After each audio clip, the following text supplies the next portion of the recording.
In the previous lessons, we've talked about the origin of grapes, the origin of grape varietal names, the association to the growing areas where they're grown, how the Mediterranean climate is the best place for grapes to grow. We talked about appellations, sub-appellations, AVAs, sub-AVAs. We talked about some well-known wines from the areas. We talked about how varietals and wine aren't necessarily the same thing. Sometimes you have a blend and the wine is called something else besides the varietals. Talked about different places and how grapes grow in different areas. Talked about how you can have the same grape from different parts of the world and taste a little bit different even though the areas have similar climates. We talked about grapes having thick skin being better for fluctuations in the climate. We talked about single varietal wines, which are 100% the varietal. We talked about blended wines and why wines are blended. And we talked about how if you take wines from a certain area and grow them in a different part of the world, they can be a blend, but called something different. We've given many examples of many different wines, and we talked about how they taste on the tongue. Now we're going to focus on a grape called Chardonnay, which is one of the two main varietals in Burgundy.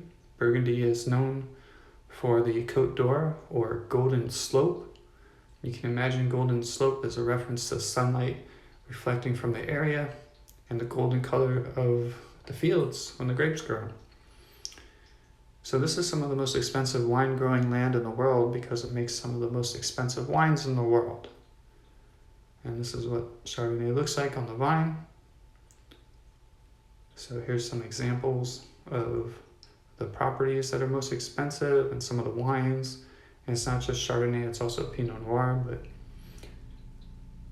these grape varietals do best in this part of the world for some reason. I say for some reason, but it really has to do with the climate and terroir, etc., etc.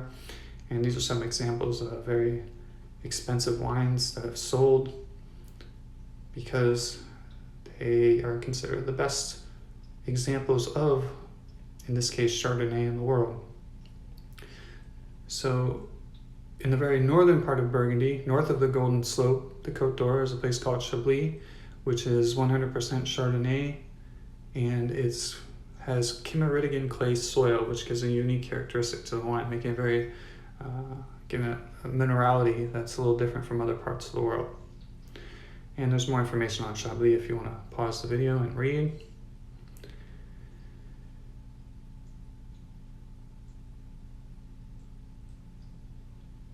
So just like at any area, there's sub-appellations within Chablis as well.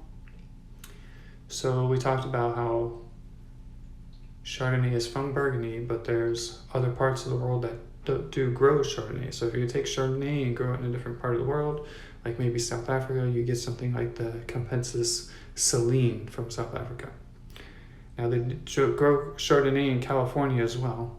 And this wine in particular, Rombauer, is known because it is actually cougar juice.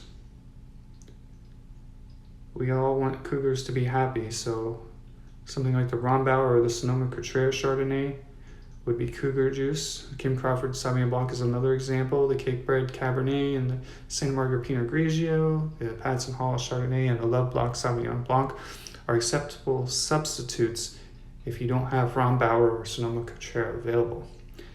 And these wines come from the very edges of the Mediterranean climate, as you can see from these maps. And again, the Mediterranean climate encapsulates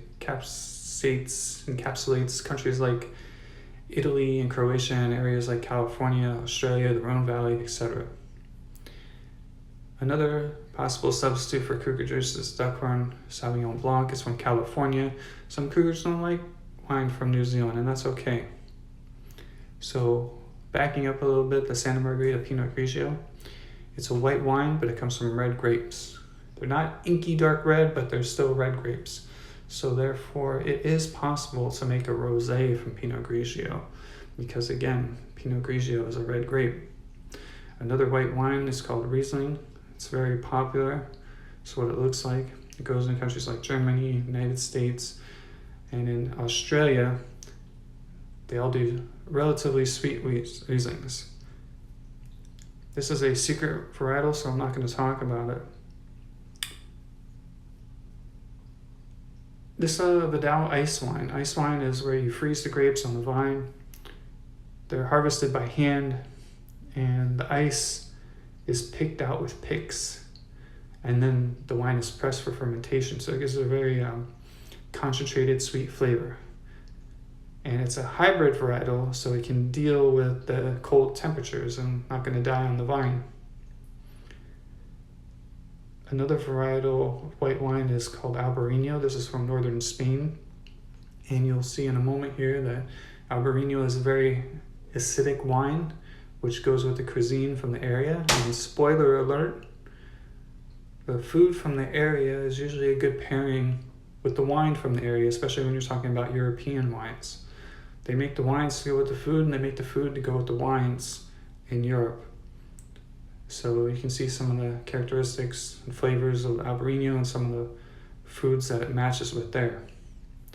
Going back to Chardonnay. Chardonnay is one of the grape varietals in Champagne, and one of the most popular wines in the world is the Dom Perignon Champagne, and there's also a Rosé. These are composed primarily of Chardonnay and Pinot Noir. And you'll see the percentages here in the next few slides.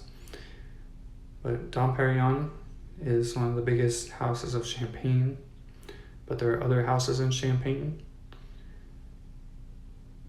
Again, with any wine, the more specific the place, the more work is put into the wine, the less production of the wine makes the wine more expensive.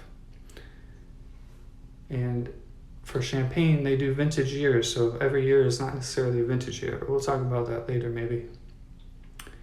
Another Champagne that's very popular is the Veuve Clicquot Yellow Label. It's very popular around the world. You can see the percentages there, and you can see the areas of Champagne, because again, there's sub-appellations of Champagne, just like most areas around the world. And they do a higher end Le Grand Dame, which is actually a rosé. More work, less production, higher quality, more expensive. Again, with all the information on that. A Grand Dame was actually a person, Madame Clicquot. I think this is a picture of her. And it's very popular. Now, if you have a Blanc de Blanc in Champagne, it's 100% Chardonnay. And they do Blanc de Blancs around the world, and in California as well. This is a Schramsberg, which is a Blanc de Blanc. And another popular one is the Ruinart, which is also Blanc de Blanc Champagne. So do what you will with this information, but remember, please be careful out there.